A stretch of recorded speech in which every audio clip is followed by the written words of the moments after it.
probably not a week went by that I wasn't out here.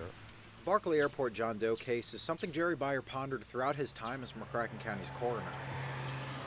In 1991, an unknown man clung to a commuter plane's wing and then fell hundreds of feet to his death. Every day I open the file drawer of investigative reports, he's there. He's there where I can get ready access to him, but he has not been put away in a file cabinet to never be checked again. Shortly after John Doe's death, the community held a funeral for him. People came out to remember a man they didn't know. As for the case, initially Byer didn't have much to go off of. He did not have any identification on him, but he was wearing warm clothes. He did have goggles in his pocket.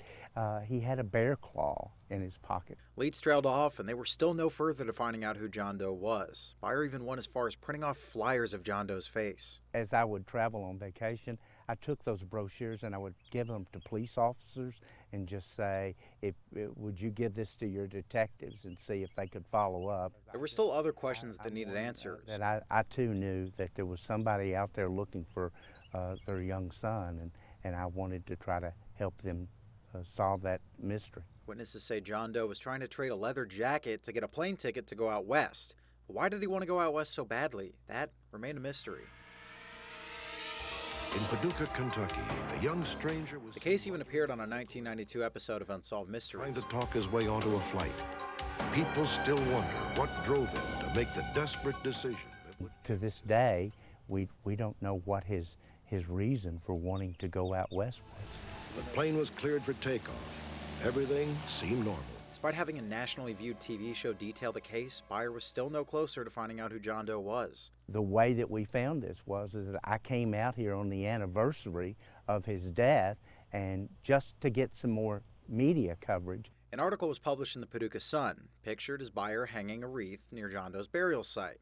One thing was made clear, Byer was determined to find out who John Doe was. That particular article, the stepmother found that on the internet. They were able to identify John Doe as Brian Stanley Deeker, who was originally from Cincinnati.